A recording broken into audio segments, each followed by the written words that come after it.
नमस्कार मित्रों, पिछली वीडियो में देखा भीमा बाबा साहब को ढूंढती है। बाबा साहब जी आकर भीमा को संविधान के बारे में बताते हैं और कुछ ऊंची बिरादरी वाले लोग मशाल लेकर घूमते हैं। तो आइए मित्रों, अब जानते हैं इससे आगे का। बाबा साहब जी भीमा से कहते हैं, अब तुम्हें अपने घर जाना है या कानून के घर, ये फैसला तुम खुद करोगी। भीमा की माँ भीमा से कहती है, भीमा घर चल। भीमा कहती है, माई आज हम अपने घर नहीं जाएंगे, आज हम कानून के घर जाएंगे। और भीमा वहाँ से चली जाती है। बाबा साहब जी कहते हैं, यही तो सपना था मेरा कि हर पीड़ित व्यक्ति डर कर अपने घर न जाकर कानून के घर में जाए। और जिस दिन इस देश में कानून के पास बैठने से माँ के आंचल के बराबर सुरक्षा और सुकून मिलेगा, उस दिन ये देश सर्वोत्तम हो जाएगा। भीमा जाती है और भीमा की माँ भीमा से कहती है, भीमा रुक जा, कहाँ जा रही है तू?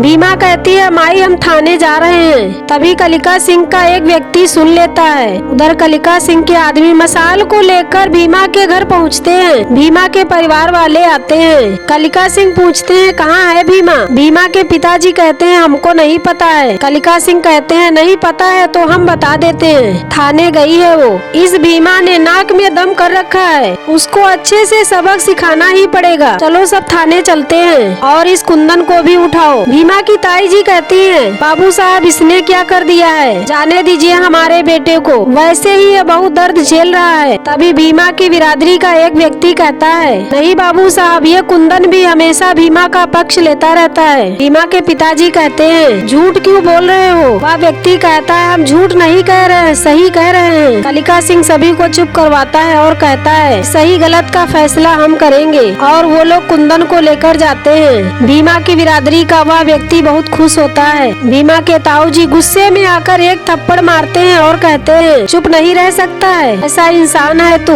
अपनी ही बिरादरी का जड़ खोद रहा है। वह व्यक्ति कहता है, समझाना है, डराना है या रोकना है तो भीमा को रोकिए, हमको रोककर क्या मिलेगा, सब आग भीमा की ही लगाई हुई है। तो बस बता रहे हैं कि आग में कब, कहां और कितना जला है। अब बेटा को बचाना है तो पहले भीमा को रोकिए। भीमा के ताऊ जी और सभी लोग जाते हैं। उधर भीमा थाने पहुँचती है और कहती है, दरोगा साहब। दरोगा साहब जी कहते हैं, तू इतनी रात को यहाँ क्या करने आई है? भीमा कहती है, रपट लिखवाने आए हैं। दरोगा साहब कहते हैं, तो फिर से कलिका सिंह और उनके लोगों के खिलाफ कुछ करोगी? भीमा कहती है, कलिका सिंह संविधान से बड़े हैं का? भीमा की माँ और भीमा की बहन भी वहाँ पर आ जाती है। भीमा कहती है, बाबा साहब जी ने बताया है कि संविधान में लिखा है कि हम छोटी बिरादरी के लोग शिकायत कर सकते हैं और आपको रपट लिखनी पड़ेगी। एक पुलिस वाला भीमा से जाने को कहता है। भीमा कहती है, यहाँ से हम जाएंगे तो घर नहीं जाएंगे, कहीं और जाएंगे, डीएम साहिबा तक भी जा सकते हैं। एक पुलिस वाला कहता है, ये बहुत बोल रही है साहब, वह लात में डाल दे। भीमा कहती है, तो हमारी जगह हमारी माँ और दीदी जाएगी। आपको तो याद होगा कि विद्यालय में दाखिले के लिए माँ बेटी की जोड़ी लड़ी थी और एक बार फिर लड़ लेंगे। दर कैलाशा बुआ के घर में बुआ का छोटा बेटा कहता है कि अम्मा पता चला है कि भीमा और भीमा की माँ धनिया थाने की तरफ गई है। इसका मतलब यह है कि माँ बेटी एक बार फिर ऊंची बिरादरी वालों की बनाई व्यवस्थाओं के सामने खड़ी हो गई हैं, अपने हक और अपने अधिकार की लड़ाई के लिए। अम्मा सोचिए, इस घर में सबसे ज्यादा समझदार आप हैं। आपको नहीं लगता है कि छोटी बिरादरी के साथ ऊंची बिरादरी वालों को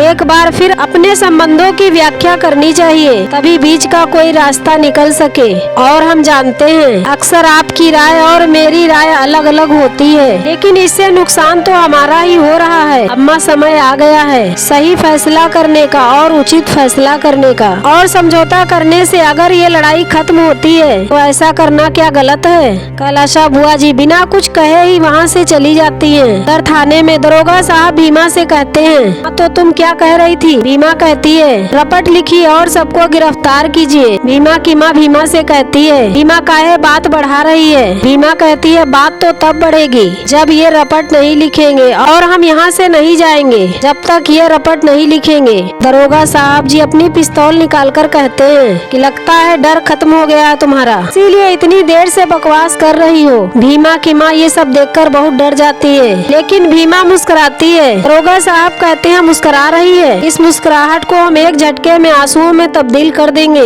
इधर भीमा के पिताजी कलिका सिंह से कहते हैं, बाबू साहब छोड़ दीजिए ना बाबू साहब। अभी भीमा आ जाती है। कलिका सिंह भीमा से पूछते हैं, कहाँ से से आ रही है। भीमा कहती है थाने से लौटकर आ रहे हैं। कालिका सिंह कहते हैं वो तो फिर से लौटकर थाने जा, क्योंकि जो तुम्हारा भाई कुंदन है जिसको मार मार कर अधमरा किए हैं, फिर से तुम्हारी आंखों के सामने इसको इतना मारेंगे कि कोई कुछ नहीं करेगा। और उन्हीं में से एक व्यक्ति भी कहता है कि इस बार खाली हाथ लौटी हो और फिर दोबारा खाली हाथ लौटोगी और फिर रोज तुम्हारी बिरादरी के लोगों को चुन चुन कर मारेंगे और तुम ऐसे ही खाली हाथ लौटते रहना। कालिका सिंह कहते हैं इसको एक मौका दे देते हैं, अभी यहाँ सबके सामने हमसे माफी मांग और हम तुमको माफ कर देंगे, इसके बाद मामला रफा दफा कर देंगे। भीमा की ताई जी भी भीमा से कहती है मांग ले माफी, किस्सा खत्म कर। और ताऊ जी भी कहते हैं गई तो थी थाने, का हुआ? कालिका सिंह भीमा से कहते हैं सर नीचे कर और माफी मांग, लगता है अब हम ही को सर नीचे करना पड़ेगा। भीमा के पिताजी कहते हैं बाबू साहब जाने दीजिए। कालिका सिंह नाराज होकर कहता है अरे तो समझा इसको,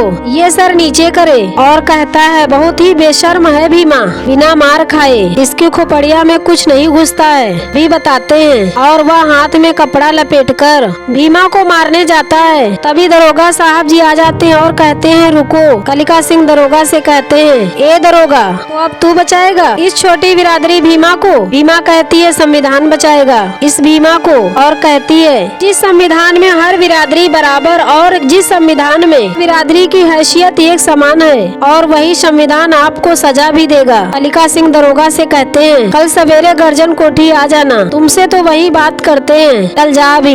भीमा कहती है ये आपको ले जाने आए हैं। और कहती है दरोगा साहब जी पूरी बात बताइए इन्हें। तभी एपिसोड नंबर 37 समाप्त हो जाता है। तो ये जानकारी आप लोगों को कैसी लगी कमेंट कीजिएगा और हमारे चैनल को लाइक और सब्सक्राइब कीजिएगा। जय भीम, जय भारत, जय संविधान।